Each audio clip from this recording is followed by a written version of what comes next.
Commander Goodley, Admiral Wakewitz, General Castellov, Admiral McLaughlin, and Admiral Gaudio, and I hope I haven't missed anyone. Distinguished representatives of industry, fellow NHA members, and all you fine people in uniform.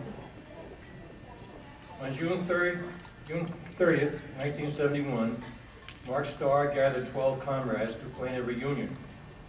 This was the nucleus of the Naval Helicopter Association. The Pioneer Award is named for Mark Starr. Incidentally, there are 3 other founders attending here today, too. Al Monahan, Harry Macklin, and Chuck Smiley is over that way.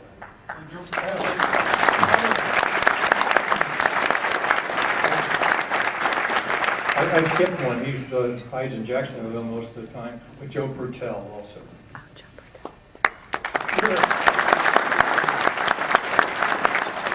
We're a pretty hardy lot. On behalf of the Naval Helicopter Historical Society, it's a privilege to present the Mark Starr Pioneer Award to Commander Lloyd Parthemer, USN, retired. Lloyd, will you please join me?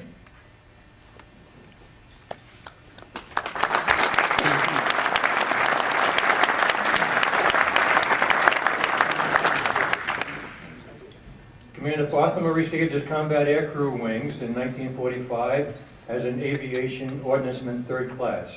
He earned his wings of gold and commissioned in 1950 as a fighter pilot.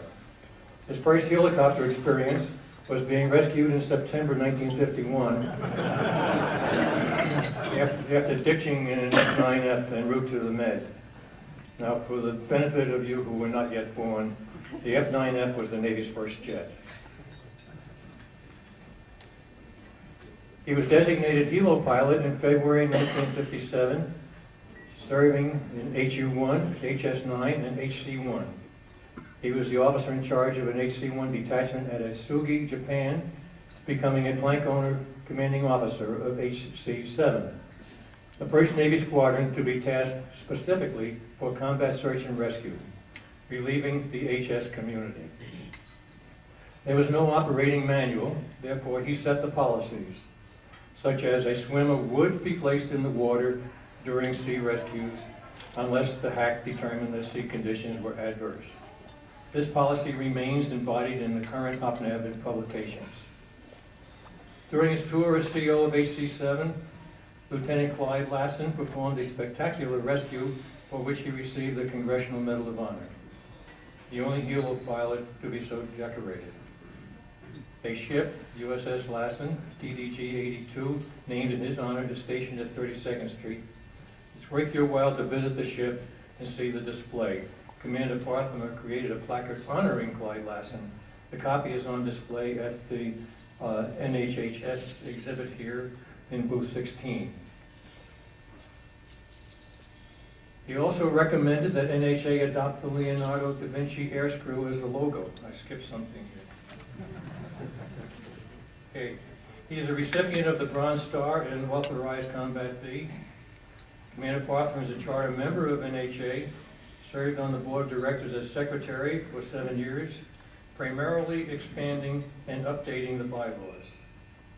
He recommended that NHA adopt the Leonardo da Vinci air screw as the logo. Currently, he is the staff photographer for the Rotary Review. He prepared the Articles of Incorporation for the Naval Helicopter Historical Society as its secretary for 7 years and is now the president. Commander Parthemer is a staunch advocate of the enlisted personnel. He was instrumental, with the help of Rear Admiral Bill Terry and the late Captain Jeff Wyant, in getting approval from the Commandant of the Marine Corps for the combat aircrew wings to be presented to those air crewmen of HS-2, 4, 6, 8, and HC-1 and HC-7 who participated in SAR operations in Vietnam. This was accomplished some 30 years after the fact. He's very persistent. Presentations are still being made as crewmen are identified and come forward. Commander Parthemer? Well done.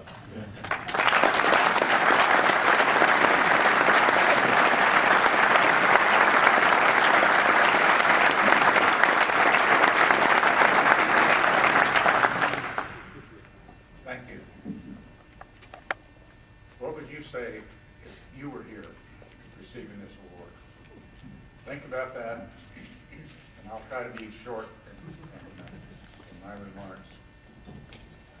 Surprised? Absolutely. We were at the board meeting, and I was pressing to get a nomination, and Captain Walt Lester said, "Is this when we ask Lloyd to leave the room?" And that was my first inkling. I should have known because there were no other nominations coming forward.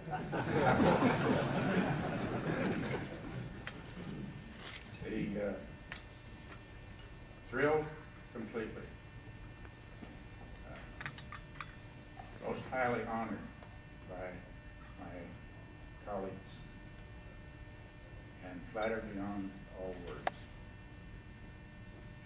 And the short presentation of one of my grandsons, adios.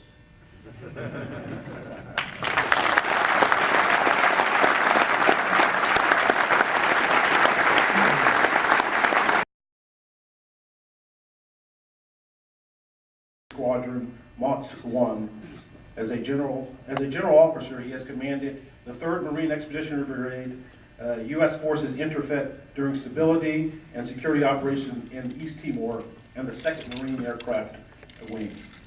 He holds a master's degree in military studies from the American Military University, and his personal decorations include the Defense Superior Service Medal and the Legion of Merit with 2 Gold Stars. Ladies and gentlemen, General Cassell.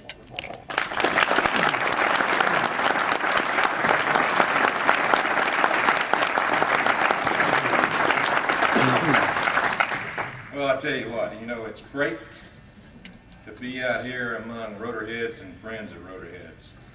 I work for a Army 4-star general who's a light infantryman, and the deputy is an Air Force fighter pilot.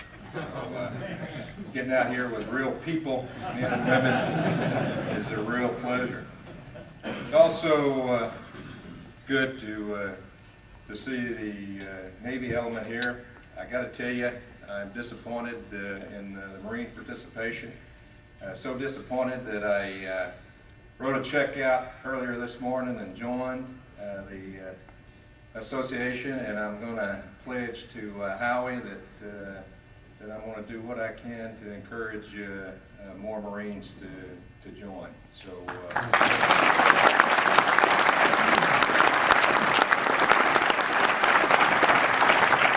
It's a great organization.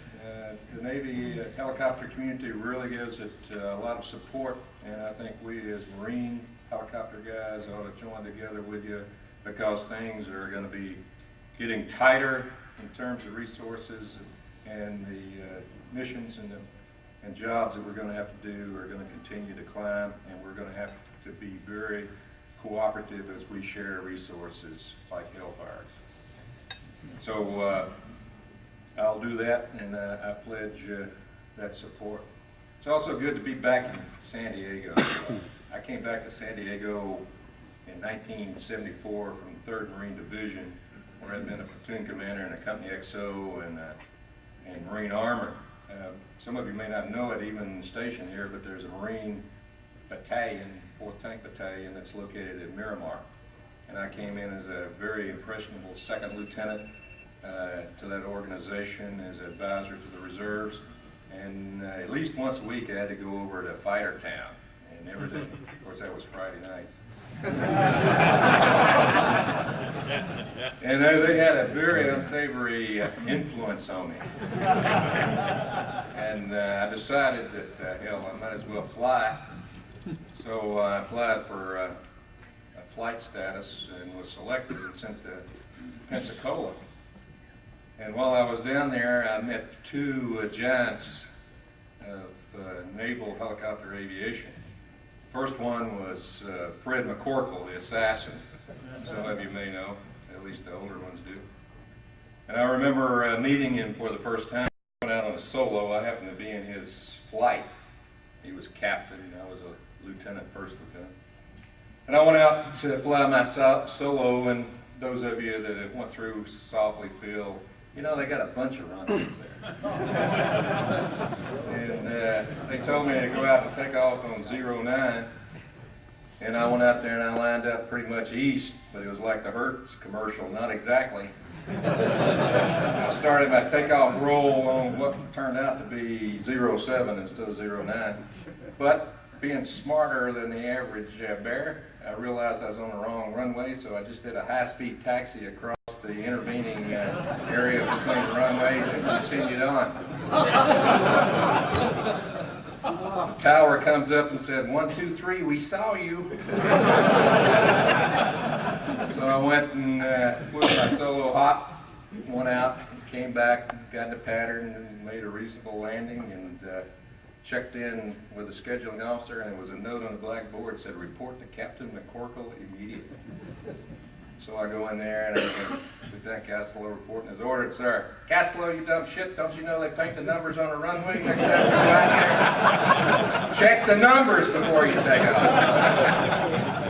I said, I'll do that and went on. When I got up to HT-18, I checked in to another flight led by a Navy Lieutenant Commander, a giant of a man, who when he flew, his paws completely enclosed the cyclone. That was Max Tees. I don't know if any of you know Max. Max was a gunship pilot in Vietnam, flew the Huey gunship, great reputation. What a tremendous leader, you know. And so Max brought me into his flight, and the first event on the schedule was a beer bust out on the beach. And Max led us all out there, and we had a great time. And you know, by that time I was sure that the helicopter community was where I wanted to be, and since that time I've never been disappointed. It's always been tremendous individuals, both men and women now, who comprise both Coast Guard, Navy, and Marine helicopters, and I'm proud to be one of them. And I'm also very proud of the individuals that are flying helicopters today in all those three services. Last night, darn it, I was at the bar again. Talking with some of you in Ford out there and others, telling me about sons and daughters who are flying helicopters that are on their third tour, some of them combat tours, you know, just barely full fleet lieutenants or captains out there doing things. And I was thinking about, you know, combat time, all the V's on their ribbons and so forth. And, you know, hell, it was 20 years before I was ever shot at, and I was drinking a beer in downtown Sarajevo when that happened. And the biggest decision that we had to make was who was going to go across the beaten zone to get the rest of the six-pack. But it's a great pleasure to watch, as I did when I was Commanding General of the 2nd Marine Aircraft Wing, to train these individuals, air crew and pilots and ground, and send them off to do great and wonderful things in Iraq. And again, I'm probably a little slower than the rest, and about the time we're making the march on Baghdad, I looked around, and the MEF commander had gone, found him a seat on a plane, was in northern Iraq. The division commander was in the Horn of Africa. The deputy was somewhere else. And lo and behold, I was a senior general on the East Coast in charge of what was left of 2 MEF. And I got a phone call that said, hey, you know, the president's going to come down in a few days. You need to host him and show him Camp Lejeune in the area. And so we did that, you know, and I met the president, and we were driving around Camp Lejeune, and one of the things that we did was we took all the Marines and sailors that we could find that were from Texas. We put them in this. Anybody out there from Texas? Oh, a Cobra pilot from Texas too. So after he ate lunch with the sailors and Marines from Texas, he invited me to ride with him to the next event with he and the First Lady. So I got into his limousine there, and he was really very indolent and enthusiastic. You know, he said, you know, that boy from Amarillo, boy, what a great Marine he was, and he was doing this, and you know, that sailor from Texarkana, she really knew what she was supposed to do, and I mean, he just went on and on and on. And finally I said, Mr. President, let me tell you something. I said, if you Texicans had done as good a job of holding your part of the wall as the 26 Tennesseans did, Texas history would have been different. Of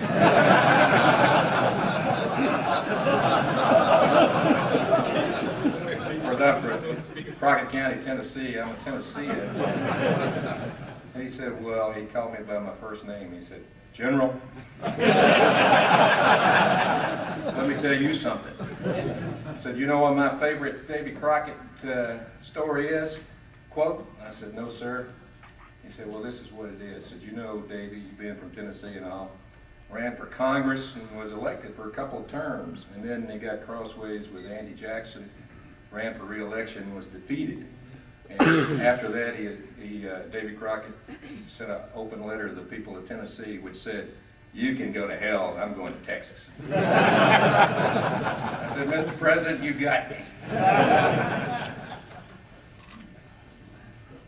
Currently, I'm Chief of Staff at CENTCOM, and what I wanted to do was share with you for a few moments how we see the fight that's going on now across our area of operations, and talk with you about how we think it's going, what we're doing, the direction that we think we're going, and what roles I think vertical lift and attack is going to play in it as we go beyond tomorrow, beyond next month, beyond next year, and on into the future. We're in our 4th consecutive year of warfare in Central Command. 4th consecutive year. It's going to be a long war. We shouldn't delude ourselves into thinking that once we wrap things up in Iraq and Afghanistan that it's over. It's not going to be. History shows that these types of fights are enduring and they wax and wane. I'm part Cherokee Indian as well, so I think I can use this as an example. We're in a situation, I think, that in a great many ways is like the great Indian wars of the last century, from around the 1860s to the 1890s, where we had our nation involved primarily in economic growth and then expanding to the west, and at the same time we had a small professional army that fought with the great American Indians out on the plains. And that fight waxed and waned. It got hot and it got cold, but it was a long-term effort. And that's what we're going to have in our minds now, is that this is going to be something that we're going to have to be dedicated to. And as the Admiral said this morning, as we transform ourselves, that we maintain a flexibility and a balance that maybe we haven't had in the past. And it was good to be able to be in here this morning with Admiral Zortman. I had the great pleasure of working with him when I was 2nd Marine Aircraft Wing Commander. He was Nav Air Lamp, a great American, and if I go on to my next job, it's going to be a pleasure working with him as we together chart the future of naval aviation, both the Marine and Navy component of it. So we're ready for this long war, and we're fighting. What are we doing right now in CENTCOM? First priority, and what we're doing, is fighting the extremist network. As we do the gunfights in both Iraq and Afghanistan, and in those particular threats, we must not lose focus on what is the most threatening and most enduring bad guys that would do us harm, and that's the Al-Qaeda and the Al-Qaeda related organizations. This threat are individuals who would take the world back to the 7th century, would impose their version of a caliphate, which would be repressive and would take away rights and freedoms of the peoples that it spread its gloom over. These individuals right now are trying to overthrow various governments in RAOR. Fights are going on in Kingdom of Saudi Arabia, Pakistan, and the other countries, even into the Central Asian republics. And these are individuals that are dedicated not only to overthrowing those governments, but also pushing us, the West, out. I was in Doha, Qatar, a few weeks ago. I know you'll be surprised at this, but I was outside drinking a beer. It was a Saturday night, and all of a sudden, boom!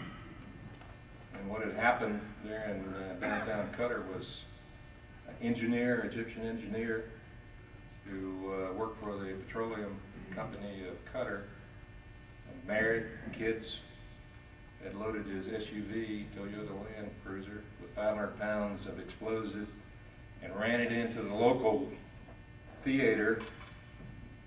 The 12th night, I think, was what was being put up, frequented by Westerners. Fortunately, he was abysmal in his planning and execution, and the only people killed was himself and one Englishman who had too much of a curiosity and came out the door to see what had happened. But these individuals are having an impact throughout the AOR, and they're trying to create this world, the 7th century caliphate. They've had some great successes. They have created a virtual caliphate.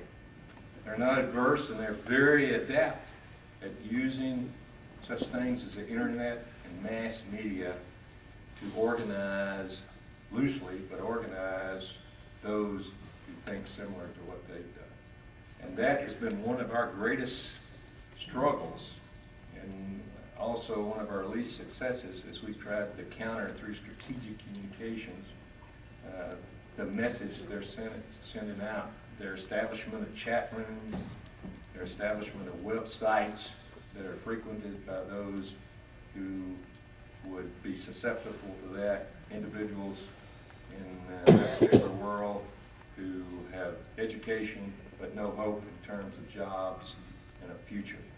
And they are doing a great job in mining that particular area, and we must do a better job in countering that. The second thing that CENTCOM is doing is that we're in the counterinsurgency operations in both Iraq and Afghanistan. And we've had great successes this year. We continue to do well in terms of changing the focus from us doing the primary fighting to, in the transition phase of training the Iraqis and the Afghanis to take over that responsibility. Quite frankly, there is absolutely no intention on General Abizaid's part or any of us to create what we did in Europe and the Pacific after World War II. We are not going to create a bunch of land-based infrastructures that are going to be little Americas all over that place. First of all, a culture doesn't want us there, and us being there has an adverse effect on it in the large numbers. Second of all, the expense of doing it, we just will not assume. So once the situation that those particular nations take over the battle and that we start withdrawing, then as Admiral Zortman said this morning, maybe at this time some of the naval forces are not highly involved. The involvement and the expectations on naval forces will rise as those two fights come down. The last thing we're trying to do with the top three is build a capability with the countries that are in our AOR, and there are 27 countries. We just got Syria and Lebanon added to it, to the CENTCOM AOR. And in all those countries, except the ones like Syria and Iran, we're actively involved in training and cooperation to enable these countries to develop and refine that capability that they need as a nation to counter the bad guys and the threat, so that we do not have to commit forces and resources to those particular countries. And we're succeeding. We're in process of creating a Center of Excellence for Special Operations in Jordan. We've already got Center for Air operations in the UAE. There are good things going on in other parts that contribute to the development of the individual nation's capability to do the fight on their own. Where do we do it? And if you look in our AOR and those 27 nations, it's pretty easy to see how we divide things up. First of all, we have Afghanistan, Pakistan, and Central Asian states. And that command is Combined Forces Command Afghanistan. General Dave Barno, 3-star, is in charge of that now. And his responsibility takes him throughout that particular area. It's got about a division equivalent. Was the 25th ID out of Hawaii. Now it's the CTAFs, Southern European Task Force out of Italy, that provides the overall umbrella for the combat forces there. If you move a little bit to the left, you've got Iraq, multinational force, Iraq. General Casey, 4-star Army, is in charge of that. We've got 17 brigades, U.S. brigades, and 3 coalition brigades that are involved in that. You've seen a lot in the paper lately. We fully expect, over the next year, as we train the Iraqi forces, that we'll start a drawdown, that will reduce the forces that are in there, and that will be event-driven as the Iraqi forces come online and have their capabilities. The other geographical area that is of importance is the Horn of Africa. And thank God we got a helicopter pilot in charge of that. Sam Helen, Major General, U.S. Marine Corps, commands Combined Joint Task Force Horn of Africa. And by the way, Sam will be leaving there soon, and he's going to be coming here to San Diego, to Miramar, where he's going to take command of the 3rd Marine Aircraft Wing. So Sam will be back here and will take charge of the 3rd model. So that's a economy of force area where we are using mill-to-mill contacts, training, support to make sure that those countries are the first, not us, to defend against the Al-Qaeda and the other organizations that are trying to establish themselves in the Horn of Africa. What has been achieved? Well, over the last year, we've had successful elections in Afghanistan. We're preparing for parliamentary elections later on this fall, probably in September. In Iraq, hey, don't you love to watch democracy work? Hell, it looks a little bit like Crockett County politics in terms of trying to figure out between the Taliban and not the Taliban, but the Kurds, the Sunnis and the Shias, exactly how they're going to divide up the power. But it appears to be working, and now we've got a situation where over the next few months they're going to be drafting a constitution. We'll have a constitutional referendum in the fall, and that'll be followed by elections for a permanent government. And our focus will be on ensuring that the stability and security that's necessary for those political machinations go on. We also are continuing disruption of the Al-Qaeda and Al-Qaeda related network. A lot of advances in intelligence capability, both technical and human. We're trying very hard. You're not from the press, are you? We're trying very hard to make sure that we identify those elements that are in our AOR and that we act against them. I think that we have had success. It's getting harder for those individuals to mount their attacks, both in Iraq as well as outside it, and we think that we will continue to have success along those lines. As we look ahead, we will capitalize on these successes. We will continue to support and create the environment for the governments in Afghanistan and Iraq to assume more and more responsibility for their own defense. We will continue to support and refine the capability of those other nations to continue to develop their indigenous capability.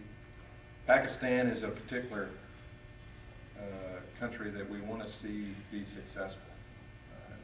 They have done a tremendous job in border operations, operating against the Al-Qaeda and the Taliban remnants there on their side of the border, and they are the key, continue to be the key to success in Afghanistan. In the Kingdom of Saudi Arabia, just a week or so ago, had a big gunfight up north where 14 or so elements of Al-Qaeda within Saudi Arabia were killed. That has to continue, and we have to continue to support the Saudis. Little noticed, I think, but a big import was the Saudis held one of their first elections ever, though at a lower level with great restrictions, but at least it's a sign that modernization is continuing also in that country. We also have to deter Iran as they continue to develop weapons of mass destruction. They have the greatest capability of military left in that particular region, and we must be able to deter them. And one of the great capabilities we have to deter them is all those big great boats that sail around in Persian Gulf, Indian Ocean, etc. That constitutes a great deterrence, and General Abazai will die in his boots before he sees any significant reduction in naval force capability in that part of the country, part of the area.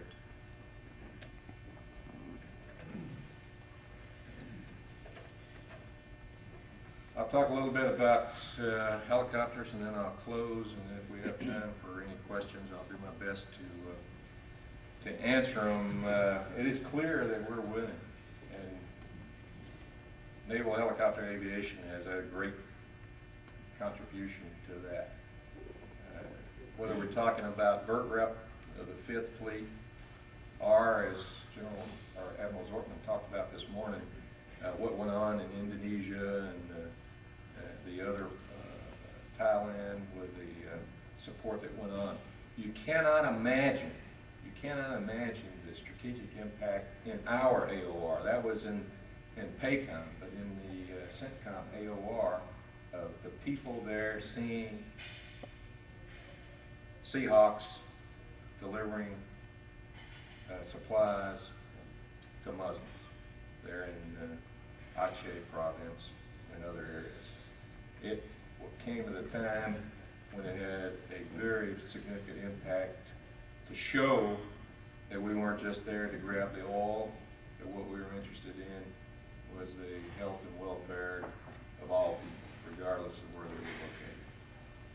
Cobras have been doing a great job at close air support. The most recent occurred, we had a little fist fight out on the Syrian border days ago. Cobras responded and helped beat back a fairly determined attack against a Marine outpost out west.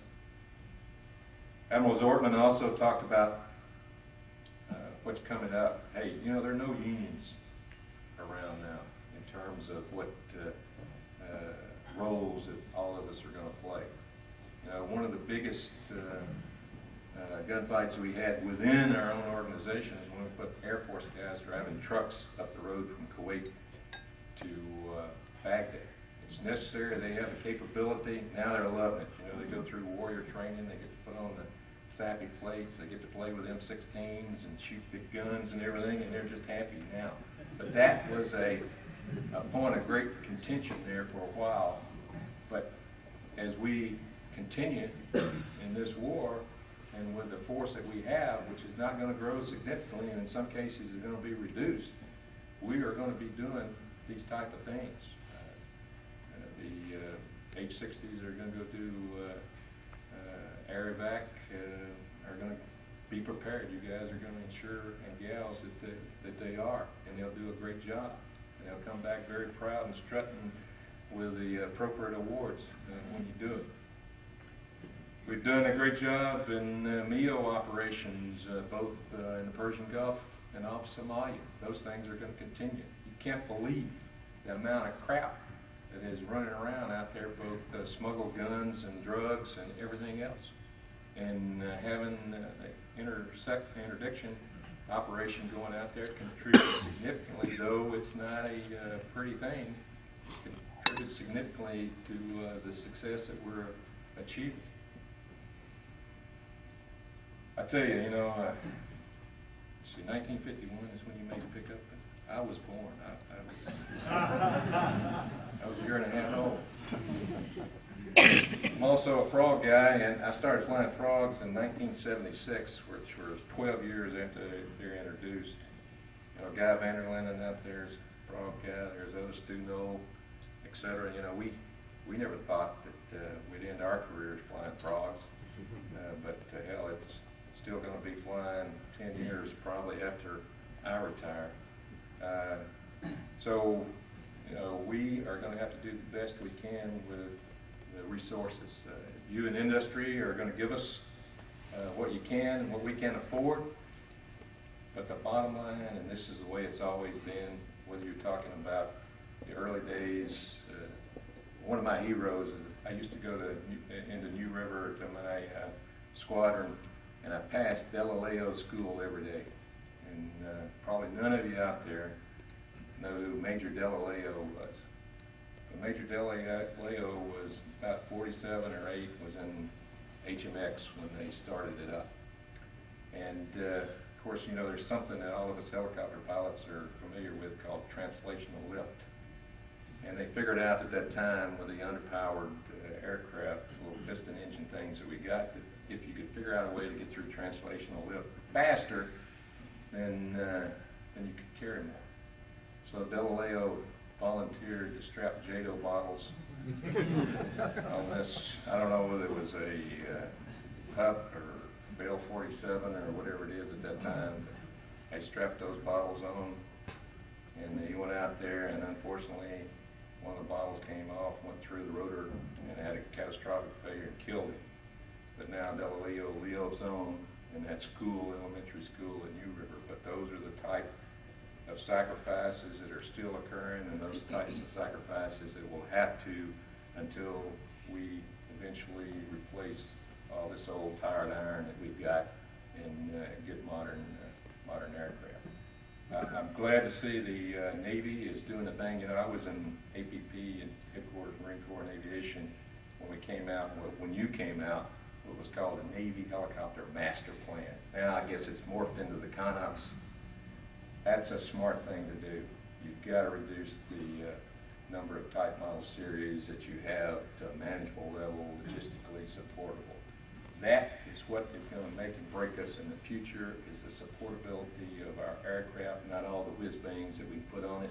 And the other item is going to be the quality of the individuals that we continue to recruit to fly those aircraft. Tell you, it's been a great opportunity to spend some time with you. I appreciate it. It's always good to be with fellow rotorheads. You understand things. You know how important it is to keep up terms and to watch out for those trees. Can have I got 5 minutes or so to take questions? If there's any questions out there, I'd be glad to try to address any of them. If you want to go to sleep, I can understand that. Yes, Jim. Sir, what are your goals when you take over marine aviation initially? Well, that's a little presumptuous of me to talk about right now. I haven't sent the pictures in yet. Well, if I am fortunate enough to get Senate confirmation and continuing as your pictures don't show up, and I don't drink too many beers next Friday night, what I intend to look at is how we do sustain aviation over the long term. As I've said before, this is a long-term war. Until we get new aircraft in larger numbers, we're going to have to take care of what we got. So I see that as a focus. We've got in marine aviation some particular issues with some of the older frames, the 53, particularly. We want to get the new stuff in to replace the underpowered and overweighted Huey. The Cobra is the best fighter aerial platform that we've got, fixed wing and rotary wing. that has to be maintained. So in rotary wing aviation with the Osprey, which because of the cost and resource limitation, the numbers will not be there that we want to begin with. So we'll have to figure out how we're going to use that scarce but extremely valuable resource, because in this AOR that we're in right now in CENTCOM, as we win the battles that are going on in Afghanistan and Iraq now, and we use sea base operations as one, if not, it's going to be one near the top of the primary deterrence. Speed and range is going to be of great importance. So the Osprey is going to be extremely, extremely important to us in that AOR to have that capability. Yes, sir. You mentioned that Syria, Lebanon were now put into your AOR. Where were they before? Well, they were in the European Command. One of the things, if you look at the laydown, you know, this country has never figured out what we need to do to organize ourselves for a global war. If you look at the map of CENTCOM, and then you overlay it with a map of how the Department of State is organized, you overlay it with a map of how the CIA is organized, any of the other government agencies, none of them match. So as we continue, we try to make these adjustments that better bring the geographical responsibilities into what seems to be a more reasonable, practical. And so with Syria and Lebanon being adjacent to Iraq, and with the cross-border situations that are going on, it was just, you know, practical and reasonable that they move those over. Now Israel remains outside. Israel is with UConn, and it's a political reason for that. It's very difficult for us to have CENTCOM to have close relationships with the Arab and other Muslim countries, and also relationships with Syria. So what this does is simplify it. So UConn deals with Israel, and we deal with the Arab and other Muslim countries. That's the reason for that. Anything else? Yes, ma'am. General Commander Chapter, sir, I wanted to thank you for relating how the mission off to Indonesia had helped to sort of win the hearts and minds of those in Iraq. HC5 had 8 helicopters supporting that mission and have 4 today supporting disaster relief off of Indonesia. But sir, those are the very helicopters that are slated to be outsourced in the next year. Sir, how do we quantify the benefit of these kinds of missions, theater security cooperation missions that don't directly support the warfighter, that are on the table to be outsourced? Well, I think what you have is people like me that get up here and at forums like this where we have some kind of influence that we state that. And that's about the best that I can do for you, is to support what you did, and to try to, in words, describe what the impact, the significant and practical impact what you did had. I assume that was your squad. Congratulations. Yes, sir. Man, we're working out now. Wanted to get your thoughts. I'm sorry. Benefits as well. We've been hearing a lot of talk about potentially drawing down our force structure in Iraq, knocking ground forces to be constituted. How does that equate to the requirement to maintain a rotary wing capacity in that area as it relates to Iraq and the constitution of their rotary wing at all? We have 1,400 aircraft in our AOR. 1,400 aircraft. Out of those 1,400, 500 of them are fixed wing. Out of that 500 fixed wing, about 150 are shooters, and the rest are 130s, rivet joints, etc. There are about 900 rotary wing in there. And out of those 900 rotary wing, roughly 300 are shooters, Cobra 64s, your ones that you got missiles on them, and about 600 are assault or other support type of helicopters. That's a lot of stuff beating the wind into submission. And I think, my personal opinion, because of how we are going to position ourselves, is I do not see a great reduction in terms of what you need for rotary wing, because I think what we will do is we will pull back into positions, and then we will be a quick reaction force. And that will still continue to require Cobras and Apaches overhead supporting ground strike forces, and it'll also require other assault aircraft and other support aircraft to support those packages as well. So aviation is a multiplier. Helicopters, to me, especially so.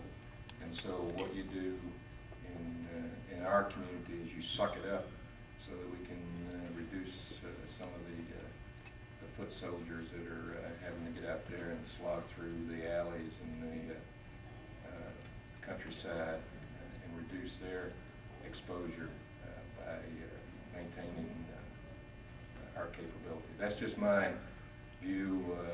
General Casey and others are working this particular issue, and they'll have the final decision in terms of what the actual laydown and reduction is going to be. Anything else? Thank you again. I appreciate the opportunity to be here, and we'll see you down the road.